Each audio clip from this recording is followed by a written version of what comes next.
টাও জেনে নিই। তার মৃত্যু তারিখটা নিয়ে সবাই নিশ্চিত যে ওই দিনে মৃত্যু হয়েছে, কিন্তু জন্ম তারিখটা নিয়ে কেন সন্দেহ দেখা দিল?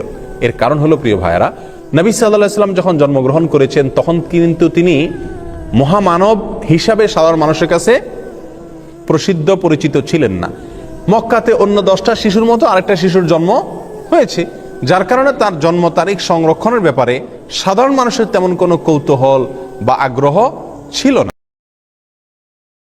আল্লাহর রাসূল সাল্লাল্লাহু আলাইহি ওয়াসাল্লাম দুনিয়াতে আসার তথ্য ইয়াহুদীদের কাছে জানা ছিল, কিন্তু তারা অত্যন্ত কষ্ট পেয়েছে যে শেষ নবী তাদের বংশে না এসে আরব বংশে এসেছে। এর জন্য ক্রোধে ক্রোধান্বিত হয়ে যখন ইয়াহুদী পণ্ডিতরা আলোচনায় বসল, তখন তাদের মধ্যে অনেক গণক ছিল। তারা বলল যে ইতিমধ্যে শেষ নবী পৃথিবীতে এসেছে এবং তা আরবদের বংশধরের ভিতরে এসেছে বলে ধারণা, কারণ অমুক রাত্রিতে আমরা আকাশে উজ্জ্বল আলোক বিচ্ছুরণ দেখেছি কাবার আশপাশে। ইয়াহুদীরা একসাথে বসে এসব কথা বলছিল। রাসূল সাল্লাল্লাহু আলাইহি ওয়াসাল্লামের জন্মের একদিন রাতে কাবা শরীফের ছাদের উপর দাঁড়িয়েছিলেন। হঠাৎ করে সেদিন আকাশে তিনি প্রজ্বলিত আলো দেখতে পান, যেটা আরবের পূর্ব থেকে পশ্চিম দিক সমগ্র বিশ্বে ছড়িয়ে পড়েছিল। আলোটি দেখে আব্দুল মুত্তালিব অনেক অবাক হয়ে যান। এরপর তিনি দৌড়ে নিচে চলে আসেন, খোঁজার চেষ্টা করেন কাবা শরীফের পাশে কোন ঘর থেকে এই আলোর স্ফুটন হচ্ছে। শুধু তাই নয়, তিনি মৃদু ভূমিকম্প অনুভব করেন।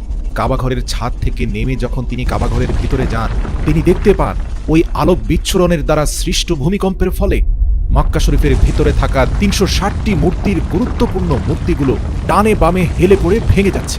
এরপর তিনি কাবাঘর থেকে বাইরে এসে দেখেন যে আবে জমজম কূপের পানি তীব্র বেগে উপরের দিকে উঠে আসছে। তখনই আব্দুল মুত্তালিব তার নিজের ঘরের দিকে চোখ পড়ে। তিনি বুঝতে পারেন এতক্ষণ ধরে যে আলোক বিচ্ছুরণ, এই সব কিছুর উৎস হচ্ছে তার নিজেরই ঘর। অবাক নয়নে তিনি এগিয়ে যান। তিনি দেখতে পান তার নিজের ঘরের ভেতর থেকে এক অদ্ভুত ধরনের নূরের আলো বের হচ্ছে, যেটা এর আগে তিনি কখনোই কোনোদিন দেখেননি। আব্দুল মুত্তালিব তখন ধীরে ধীরে তার ঘরের দিকে এগিয়ে যেতে থাকে। কাছে গিয়ে তিনি দেখতে পান যে আল্লাহর রাসূলের মাতা মা আমিনার কোলজোড়ে এক ফুটফুটে শিশুর জন্ম হয়েছে, যার শরীর থেকে প্রস্ফুটিত হচ্ছে অলৌকিক নূর, যেই নূরের আলোয় পুরো বিশ্বময় অন্ধকার দূর করে আলোক বিচ্ছুরণ ছড়িয়ে পড়েছে। এই অন্ধকার রাতে দিনের থেকে উজ্জ্বল নূর চারপাশে ছড়িয়ে পড়েছে। সুবহানাল্লাহ। এবং দেখলেন মা আমিনার কোলজোড়ে এক ফুটফুটে শিশু সন্তানের জন্ম হলো, যার শরীরের ভিতর দিয়ে নূর প্রবাহিত হচ্ছে। তখন তিনি বুঝলেন যে আরবের অন্ধকার দূর করার জন্য এই সেই প্রদীপ যা আজ ধরায় নেমে এসেছে। শিশু প্রিয় নবী হযরত মুহাম্মদ সাল্লাল্লাহু আলাইহি সাল্লামকে কোলে নিয়ে পরের দিন আব্দুল মুত্তালিব কাবাঘরের সামনে চলে আসেন এবং তার নিজের প্রিয় উট জবাই করে গরিব দুঃখী মানুষদের খাবারের আয়োজন